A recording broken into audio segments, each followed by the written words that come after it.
Hey guys, this is my June 2011 DVD update. I did not get too much this month.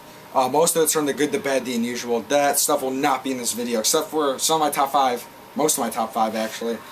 But yeah, if you want to go check out what they gave me, go to that video. I only have 3 movies that are not in my top 5, so like I said, this month I did not get too much.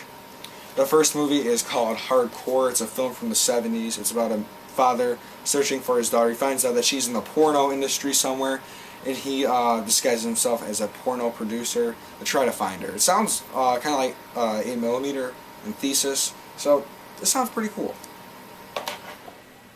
Next is a film that I've been told is very disturbing, but a very good movie, and shows some reviews on the front.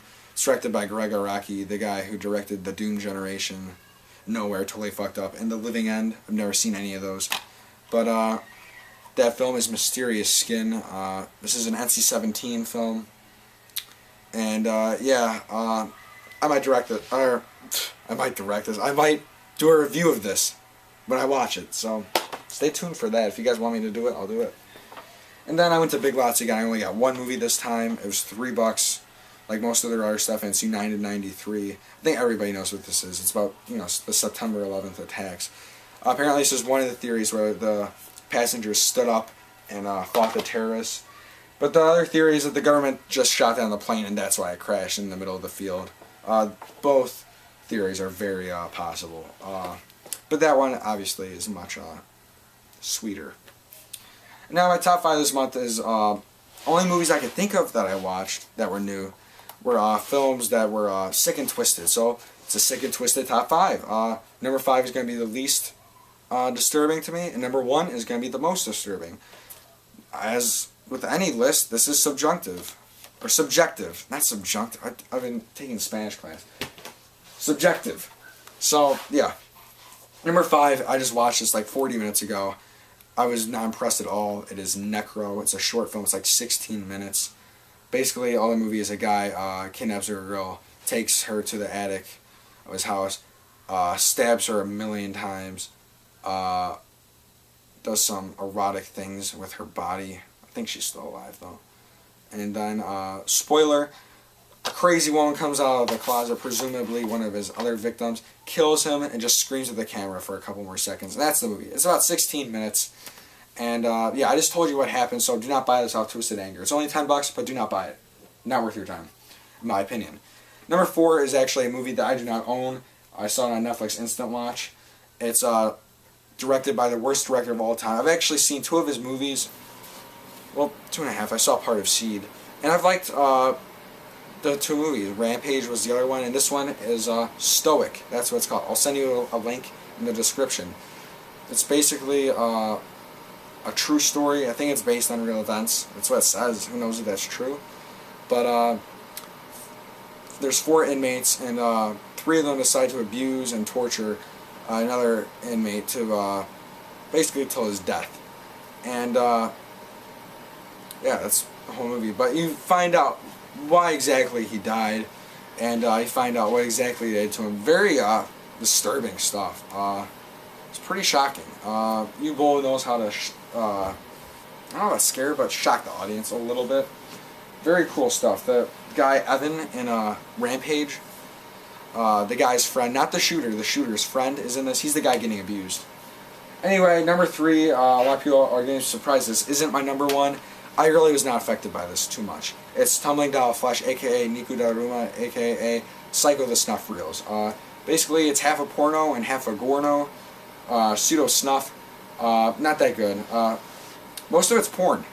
And this was released by a porn company for extreme fetishes, so apparently this is supposed to turn people on. Very nasty stuff, but like I said, it wasn't that bad. Or at least I thought so. There was a sequence, though, involving her intestines that I found absolutely repulsive. Disgusting as hell. How someone can be turned on by that, I do not know. Number 2, I got this from 81 Oak Ridge in his contest that I won. I can't believe it took me this long to watch even one of those movies, but the one I watched is Chaos, the director's cut. Apparently the cut version has like no nasty scenes in it, so do not get that. And it's gone down a lot in price, and there's a lot more copies available all of a sudden for some reason. Basically, The Last House on the Left, except, spoiler, the bad guys win. That's a horrible ending. So, yeah, pretty cruel film, sadistic, cold, just a cold film. Why this movie had to be made, I don't know. But the director says in the beginning of the movie that it's to save people's lives. So you can tell he's a narcissistic prick. So already I do not like him. So, yeah, apparently Roger Ebert gave this movie 0 stars and the director bitched at him. And, yeah, stupid stuff. And it is pretty realistic, though. This is apparently based on a serial killer. His name was Donald P.B. Gaskins. I looked him up. He seems like a pretty nasty person. And, yeah, very nasty. The scene that comes to mind when I think of this film is when he's talking to one of the girls, and he's like, "I like your tits, let me taste them." I'm not going to tell you what he does to her, but you can only imagine. With you perverts out there, you can only imagine. And then number 1 is an artsy film, but it's still very disturbing. Some deep philosophical stuff in here, but I liked it. A lot of people did not like it, but I liked it. And it's a film by Karim Hussein, and it is Subconscious Cruelty. And yes, those are 2 naked ladies eating Jesus Christ alive. That's a scene in this movie. That's the scene most people talk about, but there's some other really, really shocking scenes in this movie. I'm not going to tell you what happens in it, but you're going to have to watch the movie if you want to find out. But, yeah, if anybody else has this release, tell me if yours was in German, too, because, yeah. Very, very shocking stuff. A lot of people, like I said, did not like it. Some of the intellectual stuff was kind of stupid, but kind of smart, too, at the same time. Kind of weird. But, yeah, that is my collection of the month. As with any list, my top 5 is subjective, and, yeah, those are my opinions, but, yeah, I hope you guys can trust now that I am a sick person who knows what he's talking about. So, yeah, take that with a grain of salt, and, why did I say that? I just insulted myself. Anyway, thank you guys. Summer is finally here. It's June. Awesome. Have a great summer, guys. I know I will. And, stay out of the sun and watch some cool movies. Take care.